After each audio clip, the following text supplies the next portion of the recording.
guys, kembali lagi bersama Livasi dan Livasi dan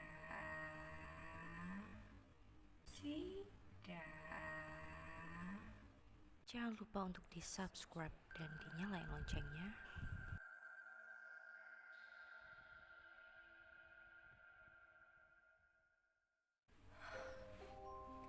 Ngeri. Hey guys, di video kali ini Liva nggak bakal hahaha seperti biasanya ya. Mungkin seseram yang kalian bayangkan sesuai dengan muka Liva hari ini, serem banget. Tapi Liva berusaha untuk menyampaikan cerita ini dengan sesantai mungkin. So guys, hari ini Liva bakal menceritakan kisah horor yang benar-benar nyata terjadi dan dialami oleh salah satu mahasiswa di Universitas Surabaya. Jadi cerita ini Liva kutip dan Liva baca dari salah satu akun Twitter si Simple Man yang masih dirahasiakan namanya. Jadi cerita dari si Simple Man ini sendiri berjudul Desa Gondomai. Kisah ini tuh dimulai dari salah satu mahasiswa di Universitas Surabaya yang bernama Mas Damar.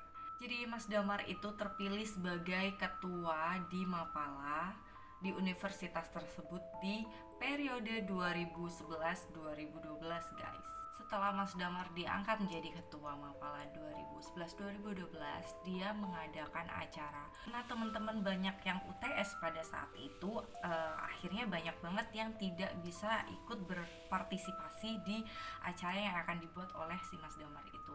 Namun Mas Damar tetap ingin melanjutkan acara yang sudah dibuatnya, yang sudah diagendakan oleh dia untuk tetap terlaksana. Karena teman-teman gak bisa ikut, Mas Danar ingin melanjutkannya itu sendiri. Namun ada salah satu mantan ketua Mapala tersebut, yaitu yang bernama Mas Erik. Dia ikut berpartisipasi di acara yang sudah Mas Damar bikin guys. Mantan ketua dari Mapala tersebut yaitu Mas Erik bersedia ikut dalam acara yang sudah diselenggarakan atau dibuat atau diagendakan oleh Mas Damar, yaitu namanya Mas Erik. Nah, Mas Erik ini bersedia mengikuti agenda tersebut dan mereka sudah merembukan satu tempat yang menurut mereka itu cocok untuk pendakian pada bulan Juli nanti. Dan ada juga salah satu tempat yang tidak disebutkan. Jadi tempat itu untuk melatih mereka, melatih fisik mereka dan melatih mental mereka untuk persiapan menaiki Gunung Mahameru. Mereka cari tempat dan suhu yang hampir sama seperti di Mahameru nantinya. Jadi mereka itu latihan dulu biar mereka itu nggak capek fisik dulu gitu. Di 1 minggu sebelum pendakian, Mas Erik dan Mas Damar ini sudah melakukan izin pendakian, sudah melakukan latihan dan persiapan lainnya untuk melakukan agenda yang sudah mereka rencanakan. Disinilah mulai terjadi kejanggalan-kejanggalan yang dialami oleh Mas Erik dan Mas Damar. 6 jam berlalu, tapi menurut mereka itu waktu yang terlalu singkat. Dimana hari itu sudah mulai petang, mobil mereka itu berhenti di pos yang udah gak asing lagi buat mereka karena mereka seorang pendaki. Anehnya di pos tersebut itu nggak ada penjaga sama sekali ya, meskipun di jalur tersebut itu memang bukan jalur pendakian resmi, tapi biasanya memang ada 2 penjaga gitu untuk di posnya. Jalur ini itu jalur yang biasa digunakan pengendara motor lain untuk lalu lintas gitu, jadi ya harusnya ada orang dong. 1 jam 2 jam mereka menunggu, akhirnya Mas Erik memutuskan untuk menaruh KTP dan berkas izin mendaki di pos tersebut, karena ya memang itu penting juga guys, karena kalau misalkan ada apa-apa atau kis-kis tertentu atau kejadian yang tidak diinginkan, mereka sudah benar-benar menyerahkan izin mendaki dan KTP-nya untuk identitas mereka. Jadi kalau misalkan ada apa-apa itu bisa diidentifikasi dari si kartu tanda pengenal itu tadi. Di sini sebenarnya Mas Damar itu udah mempunyai firasat buruk akan hal yang bakal terjadi, kayak misalkan di situ nggak ada orang, kenapa kita masih tetap lanjutin aja. Jadi kayak takut nih kalau misalkan ada apa-apa nantinya. Ini kan biasanya pertanda kayak gitu, pertanda bakal adanya petaka.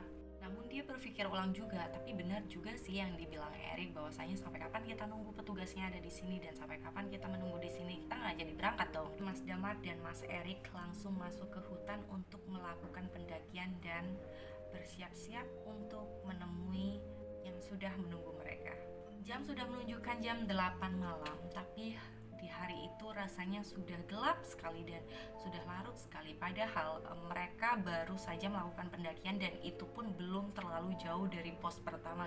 Dan jalur itu tuh rasanya gelap banget, nggak seperti malam-malam biasanya. Dengar suara hewan atau binatang apapun yang biasanya kita dengarkan kalau misalkan kita melakukan pendakian atau kita lagi ada di hutan. Nah, disinilah Mas Erik langsung ngomong, kalau kata nenekku sih biasanya kalau kita lagi melakukan pendakian sepi kayak gini nggak ada suara hewan tuh biasanya ada hantu loh.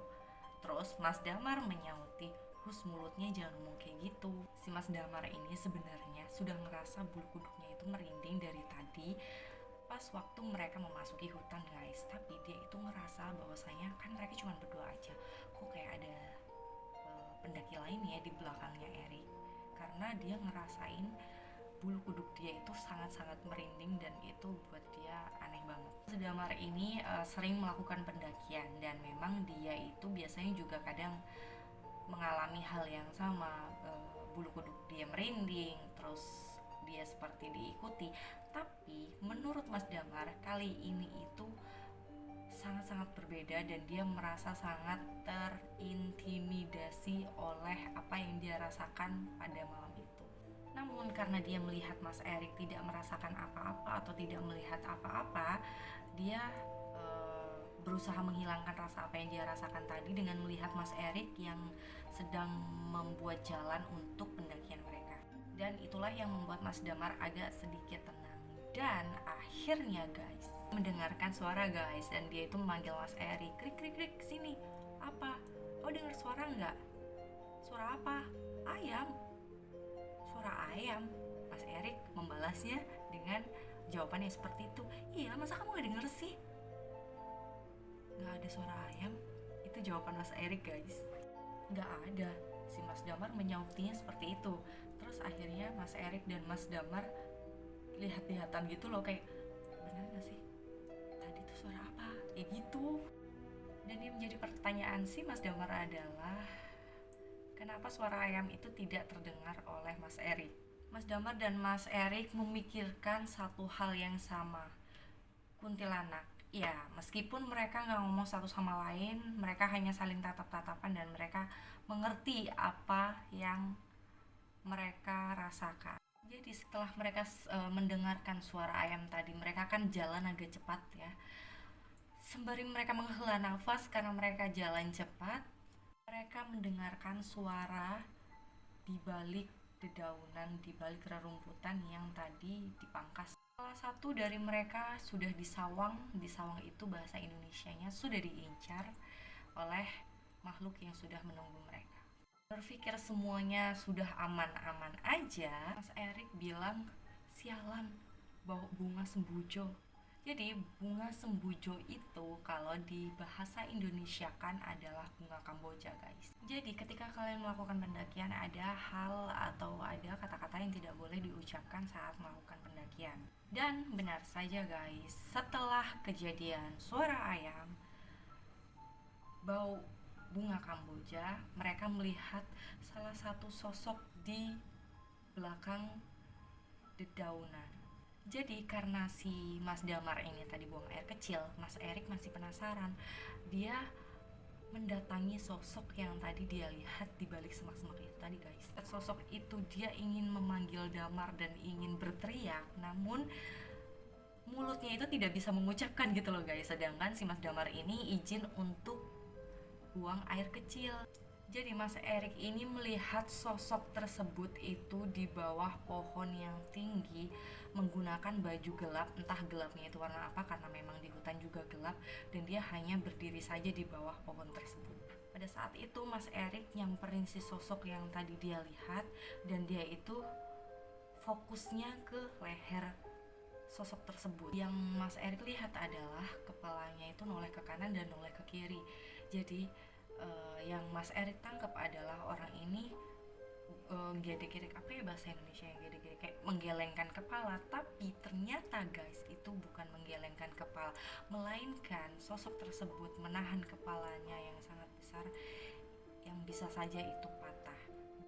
Dan pada saat itu Mas Erik baru sadar Dari tadi dia itu melihat kuntilanak yang diyakini yang sering ada di hutan. Ntar ngeri kepalanya, gak tau lah. Oke, lanjut. Jadi setelah Mas Damar kembali dari buang air kecilnya, mereka itu memperhitungkan perjalanan yang mereka jalani pada saat itu. Mereka merasa perjalanan sudah semakin dekat. Jadi Mas Erik setelah kejadian itu tuh dia diem aja, nggak mau ngomong ke Mas Damar, dan sesekali Mas Erik itu melihat ke belakang. Yang jelas-jelas di situ cuma ada Mas Erik dan Mas Damar doang. Jadi sampai Mas Damar itu kayak ngerasa gitu kalau Mas Erik itu menyimpan sesuatu. Dan Mas Damar bertanya dong, ada apa sih Rik? Mas Erik pun menjawab nggak ada apa-apa. Tapi Mas Damar tahu kalau Mas Erik ini sedang berbohong. Nah, ketika mereka sudah sampai di pos kedua, barulah Mas Erik cerita kejadian yang telah dialami sama Mas Erik tadi. Meskipun Mas Damar ini juga takut, tapi dia berusaha menenangkan Mas Erik untuk memberikan dia air putih dan berusaha apa yang dialami sama Mas Erik tadi itu tidak terjadi gitu loh guys. Jadi kayak berusaha menenangkan Mas Erik aja, dan ya sudah, akhirnya yang memimpin perjalanan hari ini yaitu Mas Damar. Mereka merasa bahwasannya pos berikutnya ini tidak jauh dari pos kedua. Kenapa mereka itu kayak muter-muter di situ aja guys. Jadinya kayak mereka pasrah dan akhirnya mereka beristirahat di situ. Jadi waktu ketika mereka istirahat dan pasrah akan kejadian hal malam itu, mereka itu tiba-tiba mendengarkan suara kaki guys. Jadi mereka mengikuti suara kaki tersebut dan akhirnya mereka menemukan segerombolan orang, dan ternyata di situ rame banget. Jadi karena Mas Erik dan Mas Damar itu penasaran kenapa rame banget dan banyak banget orang berjejer, akhirnya mereka kayak mengintip itu barisan yang paling depan, dan ternyata itu adalah penguburan mayit. Mayit kalau di bahasa Indonesia kan adalah mayat. Dan mereka juga baru sadar ngapain ada penguburan mayat di tengah hutan dan di malam hari juga. Jadi mereka itu kayak baru sadar gitu loh. Ketika tadi Mas Damar dan Mas Erik melihat ada segerombolan orang, tiba-tiba mereka semua itu hilang, kayak tiba-tiba hilang aja ditelan kegelapan. Di waktu mereka panik melihat orang tiba-tiba udah nggak ada ditelan kegelapan, Mas Damar itu merasa kesakitan, cuman masih kayak bingung gitu loh dengan keadaan yang ada di situ. Jadi ketika Mas Erik mengajak Mas Damar untuk lanjut perjalanan hari itu, Mas Damar itu memanggil Mas Erik untuk mendekat dan melihat kondisi dia pada saat itu. Kenapa dia merasakan sakit yang amat luar biasa, dan Mas Erik hanya bisa melotot guys. Mas Erik kayak nggak percaya gitu loh yang sedang dialami oleh Mas Damar sampai seperti itu. Kalian tahu apa yang dialami oleh Mas Damar? Sebelumnya dia mengeluhkan area selangkangannya dia itu sakit. Terus setelah dia bercerita dan menyuruh untuk Mas Erik itu mendekat dan melihat kondisinya, yang dilihat Mas Erik sampai melotot adalah tes dari Mas Damar sudah membesar, sangat besar, dan besarnya itu sudah sebesar kepalan tangan manusia guys. Karena Mas Erik itu ingin membantu Mas Damar, dia meninggalkan Mas Damar sendirian untuk beristirahat, dan dia berusaha mencari rombongan yang tadi dia lihat untuk meminta bantuan. Dan yang membuat Mas Erik itu makin takut adalah ketika waktu melihat gerombolan orang-orang tadi. Kenapa Mas Erik lebih diam? Karena dia berusaha mengamati suara-suara yang ia dengarkan dan ekspresi-ekspresi yang dikeluarkan oleh gerombolan-gerombolan yang dia lihat tadi guys. Jadi mereka itu gak menunjukkan ekspresi sedih atau marah, melainkan ekspresi biasa aja dan kayak bahagia gitu. Janggalan yang dilihat sama Mas Erik itu nggak berhenti sampai situ aja guys, masih ada lagi. Jadi biasanya kan mayat itu ditutup pakai kain hijau atau pakai keranda yang ditutup kain hijau gitu kan.